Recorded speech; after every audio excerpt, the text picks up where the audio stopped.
তো hello' guys welcome to my YouTube channel. আজি মই এনেকুৱা কিছুমান প্ৰাণীৰ বিষয়ে ক'ম। এইসকলৰ ভিডিঅ' চাই মই তোন মামাক এইটোৱে ৰিকুৱেষ্ট কৰোঁ যে আমাৰ অসম ডেভেলপ কৰিব নালাগে, বাছ ইয়াতে থামাই ৰাখক, ইহঁতক আমি একো দিব নালাগে।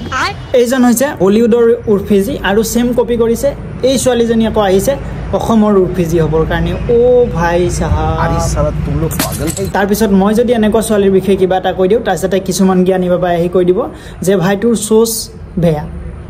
মোক এইটো কৈ যাওক কমাৰ্চৰ ষ্টুডেণ্টবিলাকে যে য'ত দিকটা হে ওহিটো বিকটা হে না ভাই। তো মই যোনটো দেখা পাইছোঁ সেইটোতো কম ন। এইটো বয়সত যদি তাই যদি এনেকুৱা ড্ৰেছ পোছাক পৰিধান কৰি তাহলে তই ভাবিছা আগন্তুক সময়খিনিত তাই কি কৰিব আৰু।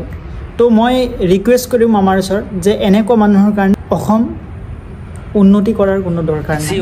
হোৱাট দ্য হেল দিছ। তাৰপিছত আকৌ এখেতে আকৌ কমেণ্ট দিছে বোলে তুমি আগুৱাই যোৱা বোলে। আমি তেখেতৰ ওচৰত ৰিকুৱেষ্ট কৰিছোঁ তেখেতে ইমানেই আগুৱাই যাওক আৰু আহিব নালাগে আমাৰ অসমত, বাছ গুচি যাওক।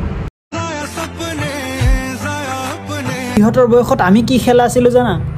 কাৰ পেচাব কিমান দূৰত দিব পাৰোঁ এইটো চিন্তা কৰা আছিল। আৰু ইহঁতে আজিৰ দিনত কিমান আপডেট।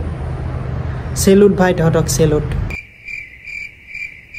ঠিকে আছে, ডেভেলপ হৈছে আৰু ডেভেলপ হ'ব, লাহে লাহে উন্নতি হ'ব, কোনো চিন্তা নাই। আৰু এইজন হৈছে লেডি ডন।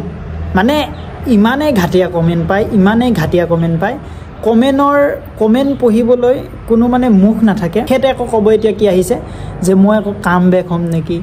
নমস্কাৰ বাইদেউ, আপোনাৰ কাম বেক নালাগে। মই যদি আগৰ নিচিনা ৰ'জ ভিডিঅ' বনাব লাগে তেতিয়াহ'লে ৰেড হাৰ্ট কমেণ্ট কৰা। 2 মেগাপিক্সেলৰ কেমেৰাটো অন কৰি পেলাই মানে কি বকিব কি নবকে তাৰ কোনো অৰ্থ তথ্য একো নাই। জাষ্ট কেমেৰাটো অন কৰি বাকচুদি কৰিব লাগে, বা বাকচুদিটো কৰে এইটোৱে জানে। তাৰ বাদে এখেতলোকৰ ওচৰত কোনো জ্ঞান, কোনো টপিক, কোনো চেন্স একো নাই। জাষ্ট খালি ভিডিঅ' এটা বনাব লাগে, আপলোড দিব লাগে, গালি শুনিব লাগে, এইটোৱে তেখেতলোকৰ মাইণ্ডছেট। হাত জোৰ কৰিছোঁ, ভাল হওক অলপ, নহ'লে পেলা খাবা। এতিয়া ফিল্ডত নামি চাওক। এতিয়া আকৌ ৱেলকাম জনাইছোঁ। যদি আপোনাকো এজেহাৰ এখন হাতত দি দৌৰাই ফুৰাব নোৱাৰে তেতিয়াহ'লে মোৰ নামো বেছি নহয়। আৰু আগৰ সেই গেলাখন লৈ নানিব, অলপ ধুই পাখৰি একদম চিকচিকীয়া কৰি লৈ আনিব, নহ'লে বেছি গোন্ধাব নহয়। মানে গোন্ধালে কি হয়, যোনটো এক্সাইট হৈ থকা যায় ন, সেই এক্সাইটমেণ্টটো লাহে লাহে কমি আহে। সেইটো কাৰণে একদম পাৰফিউম চাৰফিউম মাৰি আহিব, খেলিম আমি।